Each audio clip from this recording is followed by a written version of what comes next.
Hello students, let's continue our discussion on control and coordination.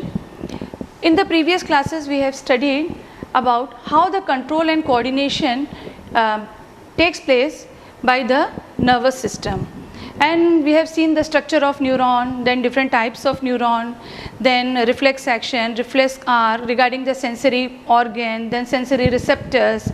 Then also we have studied the entire central nervous system. We have covered the brain, structure and function of brain, then structure and function of spinal cord, then function of peripheral nervous system. All these things we have studied. That is, we have completed the nervous coordination, right? Now children, see here, when the messages are sent through the nervous system, though it is a very fast and a very quick reaction, but still the messages which are carried by the electrical impulses are cannot reach each and every cell of the body, right? Because the messages which are carried by the electrical impulses can reach only those cells which are connected to the nervous tissue, but each and every cell take part in the process of growth and development of the body. So every cell has to receive the messages, isn't it? Now how these cells will receive the messages and how the control and coordination will take place in that case. See here, when the messages are sent to through the chemicals, that is called as the chemical coordination, right? Now these chemicals are secreted by the specialized tissue, and these tissues are called as glands, right? These tissues are called as the glands. So in the chemical coordination, the messages are sent to each and every cell of the body through the chemicals, and these chemicals are secreted by certain specialized structure which is called as glands, right? Now these glands can be of two types. It can be endocrine gland or exocrine gland. Okay. See here, these endocrine glands, what they do, for example, let us take an example. Suppose this is the brain, right? Now this brain, suppose this brain has to send a signal to any organ. For instance, you take kidney. This brain has to send signal to the kidney. ये brain को kidney में कुछ signal भेजना है, ठीक है? तो क्या होगा? A chemical will be secreted from this brain and it will pour its secretion directly into the bloodstream. It will pour its secretion directly into the bloodstream, and through the bloodstream it will reach the kidney. Here it is called as the target site. Kidney को हम क्या बोलेंगे? It is called as the target site, ठीक है? तो brain को एक signal भेजना था किडनी को, उसने जो केमिकल सेक्रेट किया, उसने that chemical is poured into the blood stream and through the blood stream it has reached the target site, ठीक है? So if a gland that pour its secretion directly into the blood stream, that type of gland is called as an endocrine gland, right?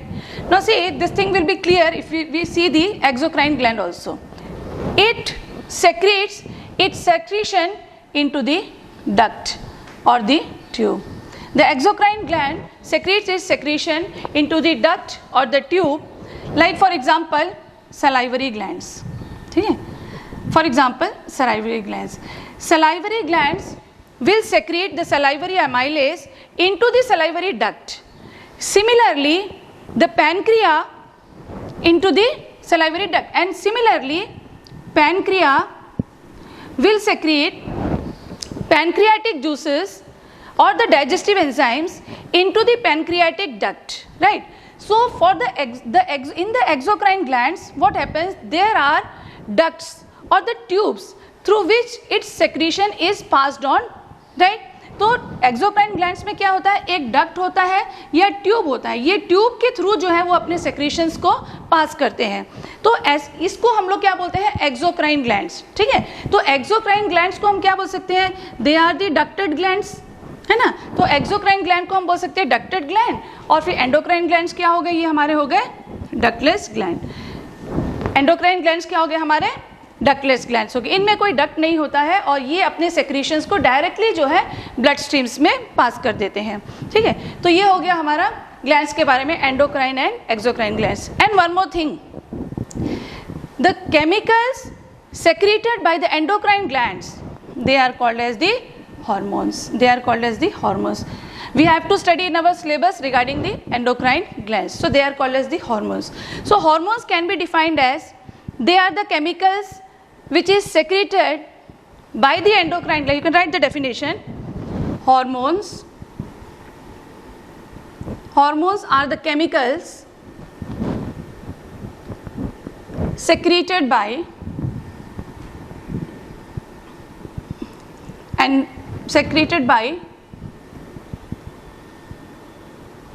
endocrine glands in a very small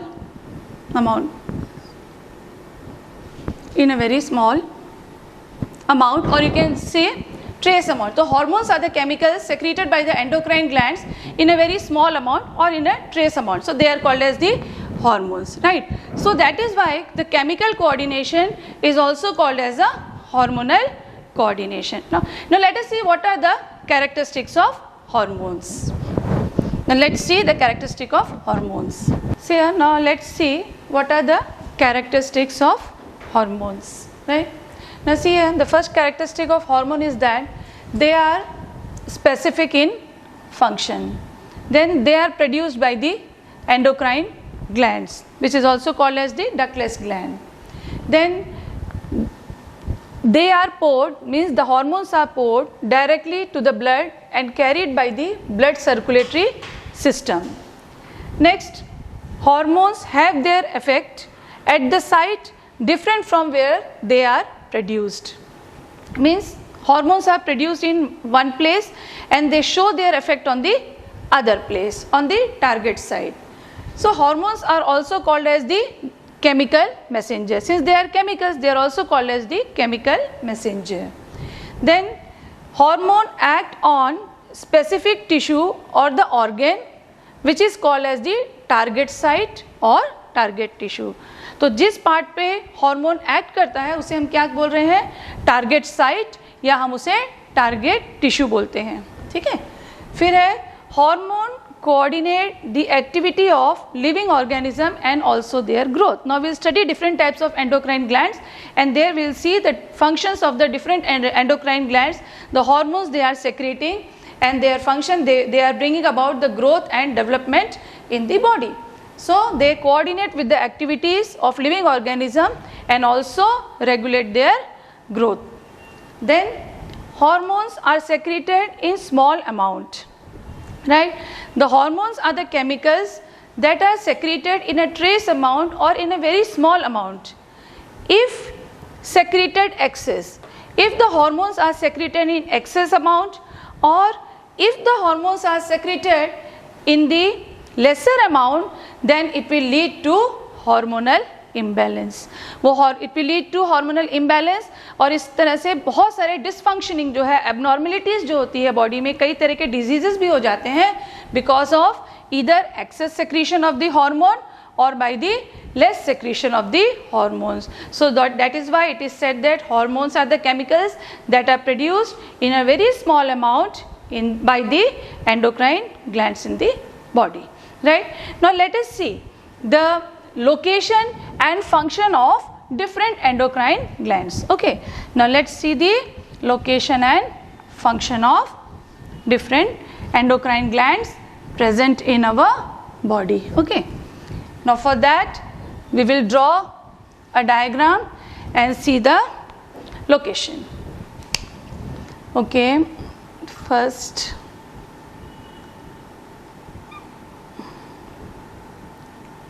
this is the thyroid gland that I am drawing, parathyroid, then thymus,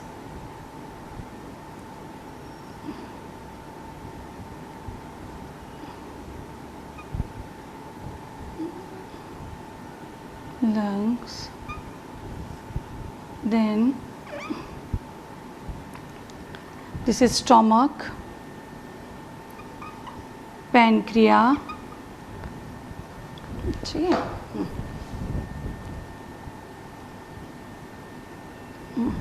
pancreas, then नीचे बना देते हैं, this is kidney. Here adrenal gland is present on the kidney, then pair of ovary, then testis. ठीक है, this is optional. Ovary, I'll just tell you, this is optional, ovary and testis. Now let me complete it. Head,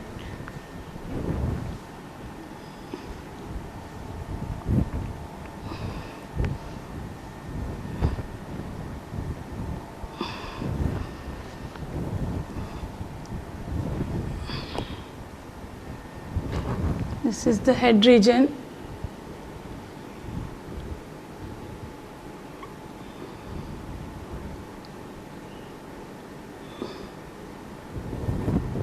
Okay, now see here, I have drawn different endocrine glands in the human body.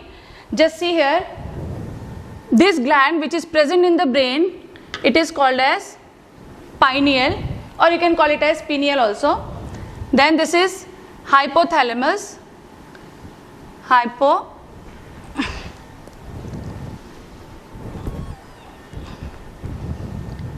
hypothalamus. Then this gland, it is pituitary. Can complete the then pituitary. Then this is thyroid gland, present in the neck region. और ये जो dot वाले structure आपको 4 dot दिखाई दे रहे हैं, ये है पैरा थायरॉयड ग्लैंड. ठीक है, अच्छा ये हो गया thymus gland, right. Then this is pancreas. Okay, now this is adrenal gland present on the kidney, and this is ovary and pair of ovary and then pair of testes. So you can say this is ovary and testes. This is optional. In the female body, if it is a female body, then ovary will be present, and if it is a male body, then pair of testes will be present. Now see here, in this structure you can see the different types of endocrine glands. अब यहाँ देखो, brain में आपको कितने endocrine glands दिखाई दे रहे हैं? Pineal, hypothalamus and pituitary. These 3 endocrine glands are located in the brain, और ये तीनों एंडोक्राइन ग्लैंड्स का अपना अलग अलग फंक्शन है. एग्जाम में आपको क्वेश्चन किस तरह से पूछेंगे? इस तरह से पूछ सकते हैं, name any 2 endocrine glands present in the brain. ठीक है, तो पीनियल, हाइपोथैलेमस, पिट्यूटरी है, इसमें से आप कोई भी 2 ग्लैंड को मार्क कर सकते हो कि पीनियल और हाइपोथैलेमस. पूछता है इस तरह एग्जाम में questions, frequently asked, this type of question frequently asked that name any 2 endocrine glands present in the brain.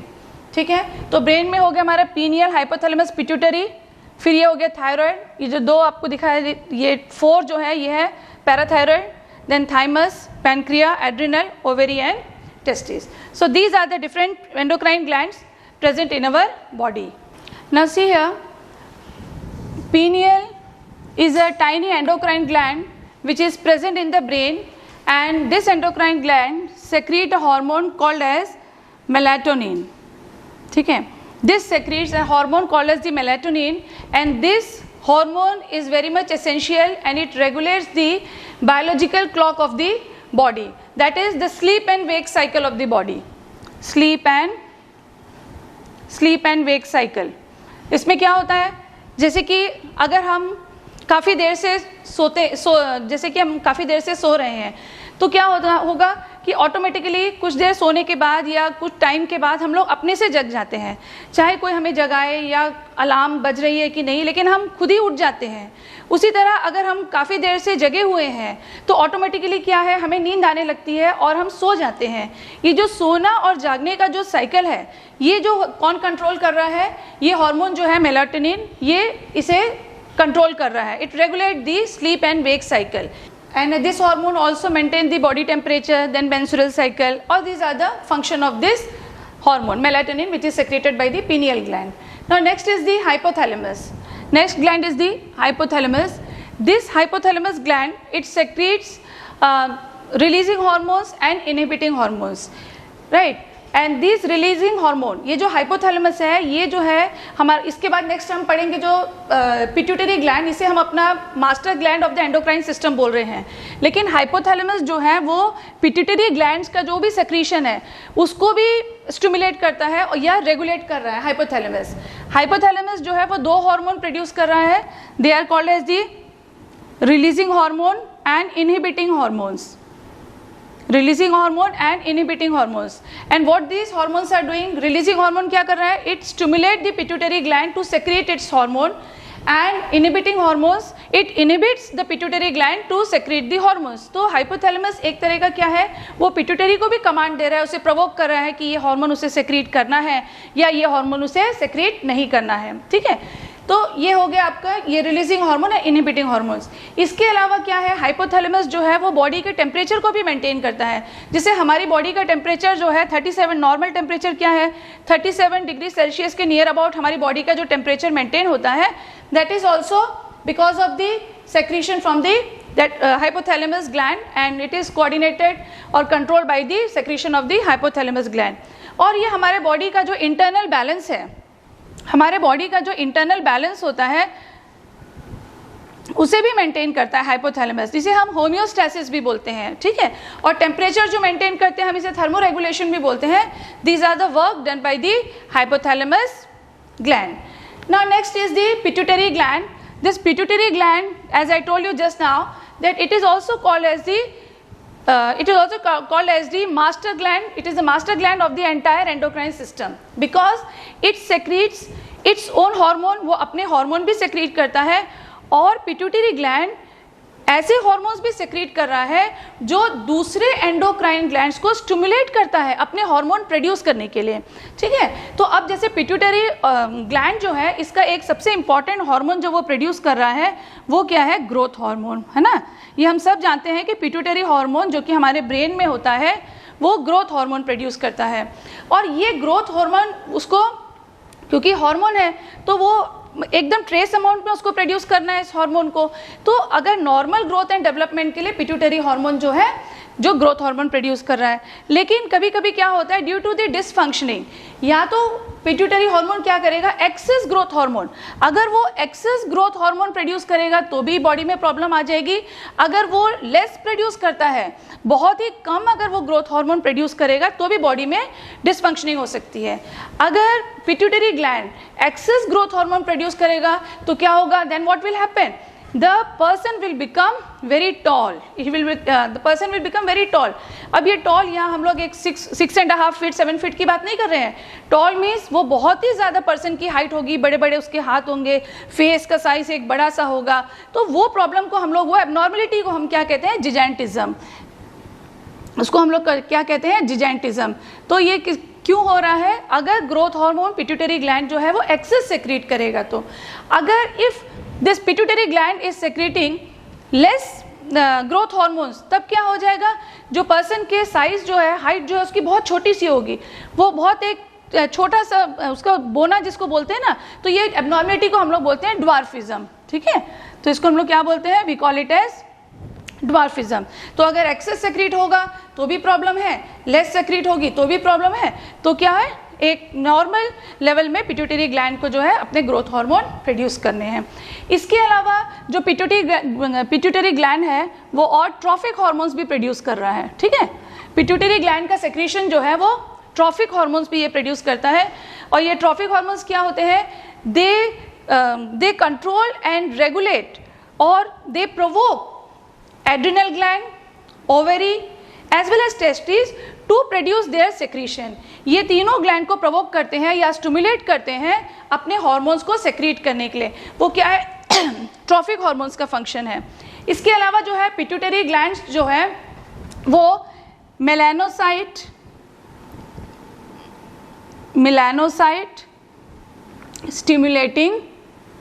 Stimulating hormone, melanocyte stimulating hormone, जिसको हम लोग MSH बोलते हैं, ये भी वो प्रोड्यूस कर रहा है, ठीक है। और ये मेलानोसाइट स्टिमुलेटिंग हार्मोन्स का फंक्शन क्या है? देखो, मेलानोसाइट मतलब ये कुछ ना कुछ ये तो है मेलानिन से रिलेटेड है ना, तो it controls the growth and development of the melanocytes which is responsible for the skin colour in our body, ठीक है। अच्छा, इसके बाद जो है वो और भी एक हार्मोन प्रोड्यूस कर रही है जिसे हम बोलते हैं प्रोलैक्टिन हार्मोन, ठीक है। तो पिट्यूटरी ग्लैंड जो है ये प्रोलैक्टिन, ये भी पिट्यूटरी ग्लैंड का सेक्रीशन है। एक मिनट, यहाँ पे ये मिटा देते हैं, स्लीप वेक हो गया, रिलीजिंग हार्मोन ये भी हो गया है, यहाँ लिखते हैं प्रोलैक्टिन।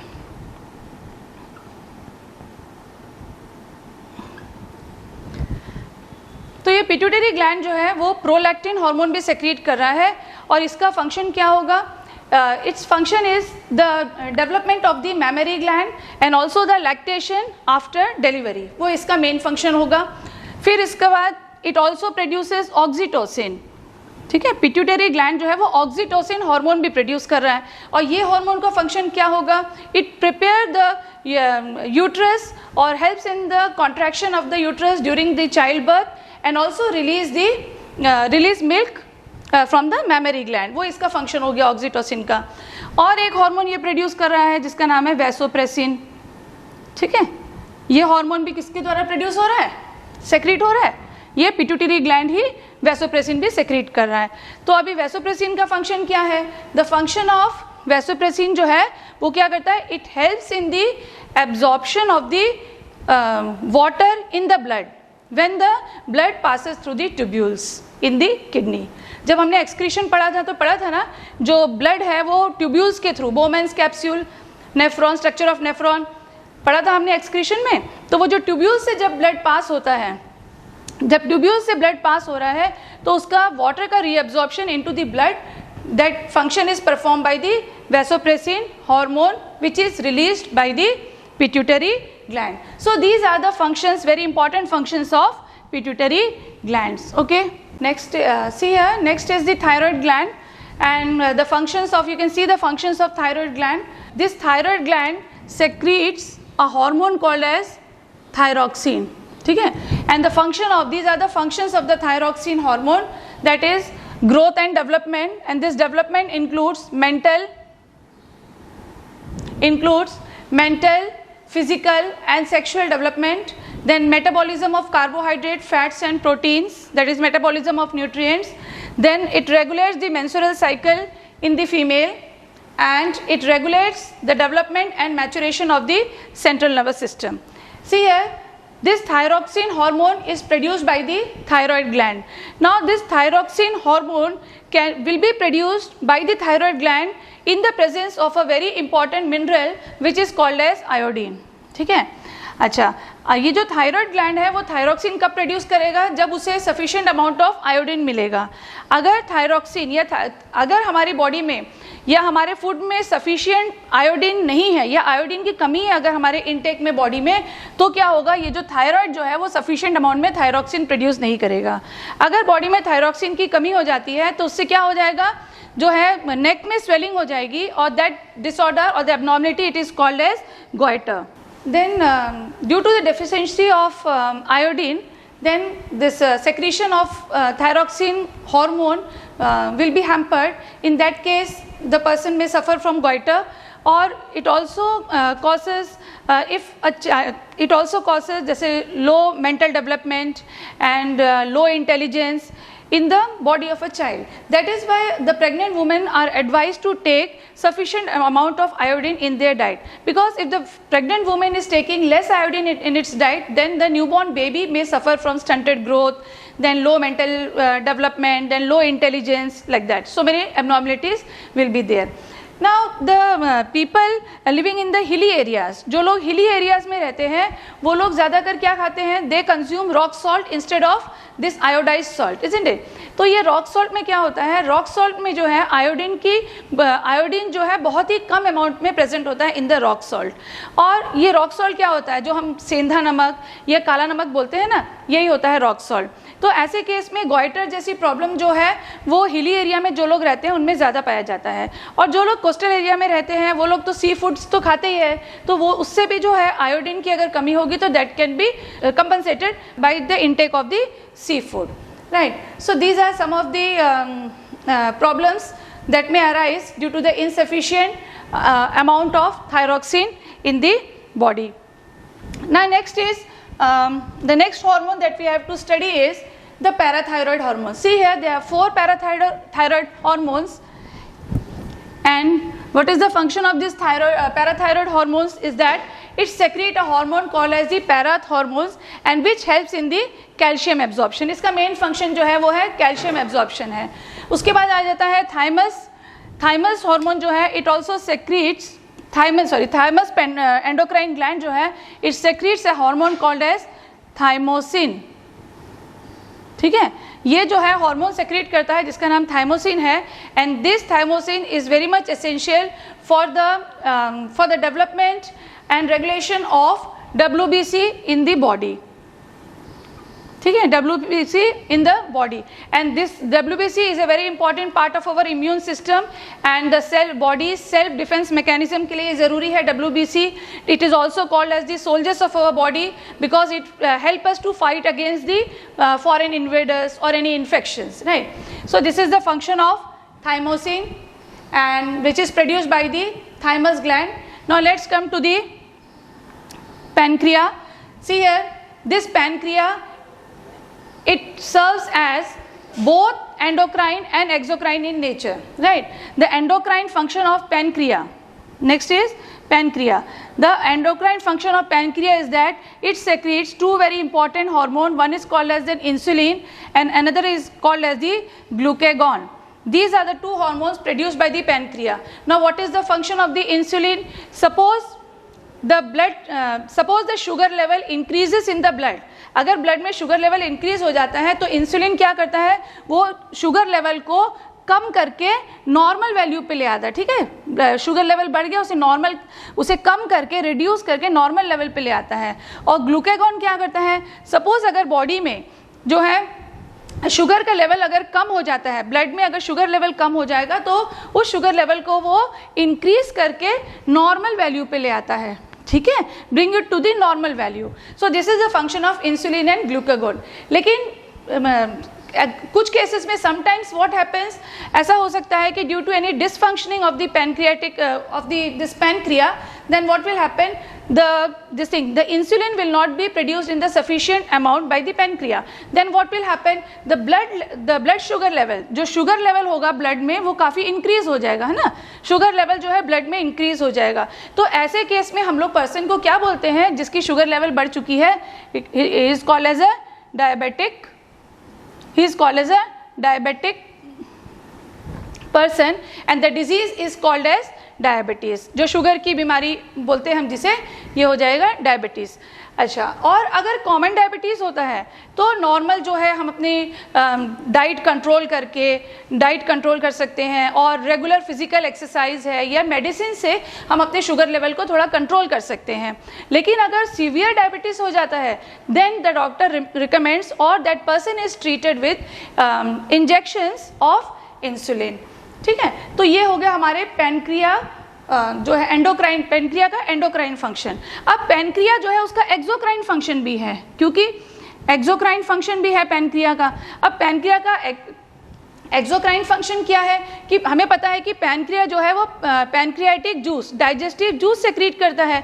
और ये डाइजेस्टिव जूस क्या होते हैं, जैसे कि पैनक्रियाटिक अमाइलेस हुआ, ट्रिप्सिन हुआ, लिपेस हुआ, पढ़ा है ना हमने डाइजेशन में। तो वो जूसेस को वो क्या करता है, that juices are passed into the pancreatic duct, pancreatic duct से होते हुए वो स्मॉल इंटेस्टाइन में जाएगा।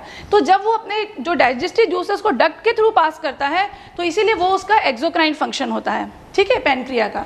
अच्छा, नेक्स्ट आ जाइए एड्रिनल ग्लैंड में।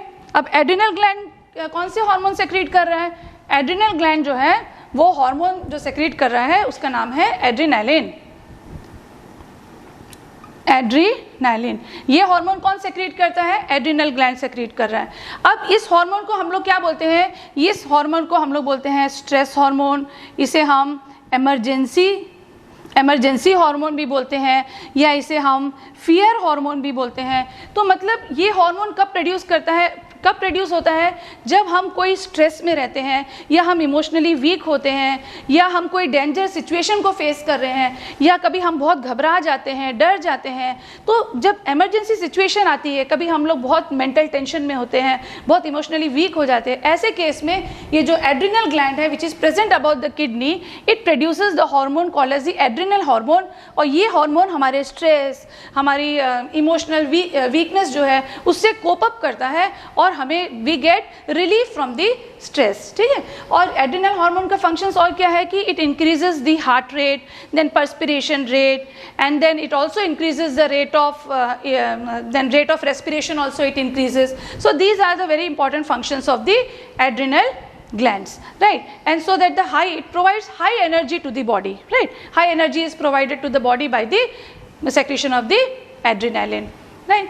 Okay, now next is ovary and testes. See, these are the optional. Ovary is present in the female body and testis is present in the male body. The ovary produces two hormones. Ovary produces two hormones. One is called as the estrogen and another one is called as the progesterone, है ना? ये जो है ovary produces to hormone. ये जो oestrogen hormone है, ये क्या, what is the function of oestrogen hormones? It brings about the secondary sexual characters in the female, right? Like feminine voice, like that. At the age of puberty पे जो changes होते हैं between the age of 10 to 12 जो female में changes हो रहे हैं, that is brought about by the estrogen. Next is the it also secretes progesterone, and this helps it is help in maintaining the or the changes. It is helps to control the changes that takes place in the uterus during the menstrual cycle, and also it maintains the changes during the pregnancy, right? These are the functions of the progesterone hormones. And next is the okay, this is the endocrine function of the ovary, that it produces these hormones. Now what is the exocrine nature of ovary? What is the exocrine nature of ovary? That it produces egg or ova. ठीक है, ये उसका exocrine function है। अब आ जाते हैं testis में। The testis is present in the male, and इसका जो टेस्टिस का जो फंक्शन है वो क्या होगा? It produces a hormone which is called as testosterone. It produces a hormone which is called as testosterone. And what is the function of testosterone? That it brings about the changes at puberty between the age of 13 to 14 in males, and changes that is it brings about the secondary sexual characteristics like beard, mustaches, then deep voice, the different changes that takes place at puberty in the male body, that is brought about by this testosterone. Now what is the exocrine function? इसका exocrine function क्या होगा कि it releases sperm, है ना? Testis का और एक function है कि it releases sperm. So testis है, ओवेरी है और पेनक्रियाज जो है they are called, and pancreas जो है they are called as the, they are both endocrine as well as exocrine in nature. So children, we have discussed the different endocrine glands and their functions, and now let us quickly discuss frequently asked questions in your board examination. How the questions are asked in your board examination? We will just discuss a few questions. अब ये पहला question देखिए बच्चों, name two endocrine glands present in the brain. अब यहाँ देखो brain में कितने एंडोक्राइन ग्लैंड्स है? Pineal, hypothalamus, pituitary. तो आप इसमें से कोई भी दो एंडोक्राइन ग्लैंड्स का नाम लिख सकते हो, और ये क्वेश्चन जैसे 1 मार्क का होगा तो आप दो ग्लैंड्स का नाम लिखोगे तो आपको हाफ प्लस हाफ मिल जाएगा, तो आपको 1 मार्क्स इसमें हो जाएगा. ठीक है. फिर आप देखिए, name the hormone secreted by pancreas, pituitary gland and thyroid. तो ये तीनों में से आपको क्या लिखना है? You have to write the secretion. जैसे पैनक्रिया में आपने लिख दिया कि पैनक्रिया क्या सेक्रेट कर रहा है? Insulin, glucagon. पिट्यूटरी में ग्रोथ हार्मोन लिख दिया, थायराइड में थायरॉक्सिन. ठीक है. फिर आ जाइए, why endocrine glands are called as ductless gland. Endocrine glands को हम डकलेस ग्लैंड क्यों बोलते हैं? क्योंकि वो अपने सेक्रीशन को किसी डक्ट में नहीं भेज के दे pour their secretion directly into the blood stream. They do not have any duct. कोई ट्यूब उनके पास नहीं है अपने सेक्रीशन को सेक्रेट करने के लिए, पोर करने के लिए. तो उसको हम लोग क्या बोलते हैं? Ductless gland. अच्छा, अब ये क्वेश्चन देखिए, identify endocrine glands A, B, C, D in the given figure. Suppose आपको एग्जाम में कैसे क्वेश्चन इस तरह से भी आ सकता है, ये फुल आपको एक फिगर बना के दे दिया है, ठीक है। अब आपको बोलते हैं ए बी सी डी इसको मार्क करो। अभी जैसे कि यहाँ लेबलिंग नहीं होगी, अभी ये जो मैंने मिटा देती हूँ पिट्यूटरी को, ये मैंने ए बना दिया इसे, ठीक है। थायराइड को हम बी कर देते हैं, तो इस तरह से आपको क्वेश्चन मार्क रहेगा। और पैनक्रिया को सपोज हम लोग इसको सी कर लेते हैं, एड्रिनल को हम इसे डी कर लेते हैं, ठीक है।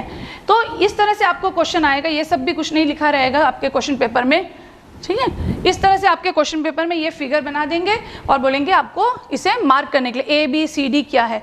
फिर इसके फंक्शंस भी पूछ सकते हैं कि डी और सपोज इसको ई बना देते हैं, डी और ई का फंक्शन बताओ, है ना। तो अब क्या पूछा है, ए बी सी डी जो है उसको आइडेंटिफाई करो। तो ए हम क्या आइडेंटिफाई करेंगे, ए में आप लिखोगे पिट्यूटरी ग्लैंड, बी आप लिख दोगे ये थायराइड है, सी आप लिखोगे पैनक्रिया, डी आप लिख दोगे एड्रिनल ग्लैंड। फिर अगर फंक्शन पूछते हैं डी और ई का, तो आप एड्रिनल का फंक्शन बता दो, और आप ये ई क्या है ओवरी, ओवरी का फंक्शन आप बता दो। मतलब जो क्वेश्चन में पूछा गया है वही उतना ही आपका आंसर होना चाहिए, क्वेश्चन के हिसाब से आपको आंसर अपना लिखना है।